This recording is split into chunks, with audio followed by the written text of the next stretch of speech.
IPL போட்டியில் Chennai super Kings அணியின் மோசமான ஃபீல்டிங் காரணமாக லக்னோ சூப்பர் ஜெயின்ஸ் கடைசி ஓவரில் வெற்றி பெற்றது. சென்னை சேப்பாக்கம் மைதானத்தில் நடைபெற்ற போட்டியில் டாஸ் வென்ற லக்னோ சூப்பர் ஜெயின்ஸ் பந்துவீச்சை தேர்வு செய்தது.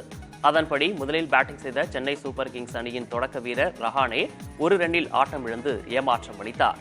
அடுத்து வந்த மிச்சல் 11 ரன்களிலும் ஜடேஜா 16 ரன்களிலும் வெளியேறினர். இருப்பினும் கேப்டன் ருத்ராஜ் கெய்க்வாட் சிறப்பான ஆட்டத்தை வெளிப்படுத்தி சதம் கடந்தார். மற்றொரு புறம் அதிரடியாக விளையாடிய சிவம் துபே 66 ரன்கள் விளாசினார். கடைசி பந்தில் மைதானம் வந்த தோனி பவுண்டரி அடிக்க மைதானமே அதிர்ந்தது. இதன் மூலம் சிஎஸ்கே 4 விக்கெட்டுகள் இழப்பிற்கு 210 ரன்கள் சேர்த்தது.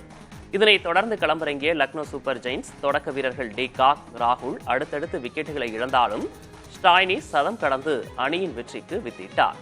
கடைசி ஓவரில் இலக்கை எட்டிய அந்த அணி 6 விக்கெட்டுகள் வித்தியாசத்தில் வெற்றி பெற்றது. கடைசி நேரத்தில் மோசமான ஃபீல்டிங் காரணமாக சென்னை சூப்பர் கிங்ஸ் தோல்வியை தழுவியதாக ரசிகர்கள் முணுமுணுத்தனர். பவுலிங்னா இன்னைக்கு லாஸ்ட் 2 ஓவர்ஸ் மொக்கையா போட்டாங்க. எவ்வளோ ரன்ஸ் 19 ரன்னு லாஸ்ட் ஓவர் 6 விட்டாங்க. முஸ்தபிசுலாம் லாஸ்ட் ஓவர் டிசப்பாயின்மெண்ட்டாக நல்லா தான் இருந்தது.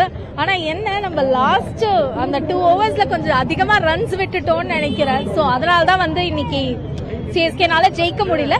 ஸோ அட்லீஸ்ட் நெக்ஸ்ட் டைம் நம்மளோட ஃபீல்டிங் இன்னும் கொஞ்சம் ஸ்ட்ராங்கா இருந்தா நம்ம பேட்டிங் பவுலிங் ரெண்டுத்துலயுமே நம்ம ஸ்ட்ராங்கான டீமா வின் பண்ண முடியும்.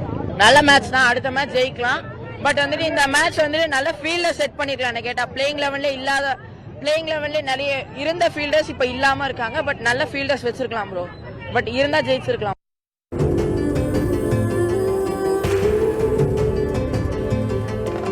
வெண்மையின் அடையாளம் உலாமா லுங்கீஸ், வெஸ்ட்ஸ் அண்ட் பிரீவ்ஸ்.